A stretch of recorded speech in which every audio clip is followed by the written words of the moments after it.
நாகர்கோவில்னு சொன்னாலே capital of கன்னியாகுமரின்னு தானே உங்களுக்கு ஞாபகத்துக்கு வரும். இந்த கேபிட்டலுக்கு பின்னாடி மிகப்பெரிய ஒரு ஹிஸ்ட்ரி இருக்குது. அந்த ஹிஸ்ட்ரியை தான் நம்ம இன்றைக்கி குட்டி ஸ்டோரியில் சொல்ல போகிறோம்.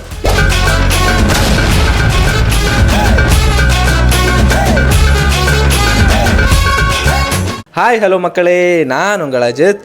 நாகர்கோவில் இல்லைனா நாரோல் நம்ம ஊர் ஸ்லாங்கில் சொல்லணுன்னா, இந்த நாகர்கோவிலுக்கு எப்படி பேர் வந்துச்சுன்னு தெரியுமா? நம்ம ஊரோட பெரிய கோவில் நாகராஜம்மன் கோவில் இருக்கிறனால தான் இந்த ஏரியாவுக்கு நாகர்கோவில்னு பேர் வந்துச்சு. இது எத்தனை பேருக்கு தெரியும்னு தெரில, பட் தெரிலனாலும் இது அங்கே உண்மை.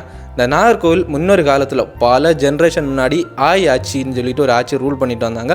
அதுக்கப்புறம் பாண்டிய டைனாஸ்டி கையில் போச்சு, சேர டைனாஸ்டி கையில் போச்சு, நம்மளோட ட்ரிவாங்கூர் மகாராஜா ரூல் பண்ணிட்டு இருந்தாங்க. இப்படி பல அரசர்கள் ரூல் பண்ணிட்டு இருந்த டைமில் பிரிட்டிஷர்ஸ் உள்ள வந்து மிஷினரிஸை கொண்டு வந்தாங்க.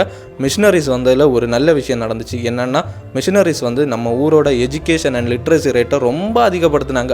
பிரிட்டிஷர்ஸ் பண்ணதுலேயே ஒரு உருப்படியான விஷயம் என்னென்னா, இந்த எஜுகேஷனை வந்து ரொம்ப தூரத்துக்கு ஸ்ப்ரெட் பண்ணாங்க. அண்ட் அதுக்கப்புறம் பிரிட்டிஷர்ஸ் போனதுக்கப்புறம் 1956 நம்ம நாகர்கோவில் மற்றும் கன்னியாகுமரி சுற்றி உள்ள ஏரியாவை தமிழ்நாட்டுக்கு தள்ளிட்டு நம்ம பாலக்காடை வந்து கொச்சின் கவர்மெண்ட்டுக்கு கொடுத்தாங்க.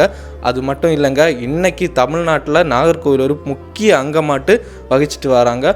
ஸோ இதுதாங்க நம்ம நாகர்கோவிலோட ஒரு குட்டி ஹிஸ்ட்ரியை பற்றி நான் இந்த குட்டி ஸ்டோரியில் சொல்லியிருக்கேன். இந்த மாதிரி நிறைய பிளேசஸை பற்றி சொல்லணும்னா நீங்கள் வந்து கமெண்ட் பாக்ஸில் கமெண்ட் பண்ணிங்க. இந்த மாதிரி நிறைய பிளேசஸ் பற்றி நான் பேசியிருக்கேன். என் சேனலை சப்ஸ்கிரைப் பண்ணி ஃபாலோ பண்ணாங்கன்னா உங்களுக்கு இந்த மாதிரி நிறைய அப்டேட்ஸ் வரும். ஸோ அடுத்த வீடியோவில் பார்க்குற bye from Ajith and see you.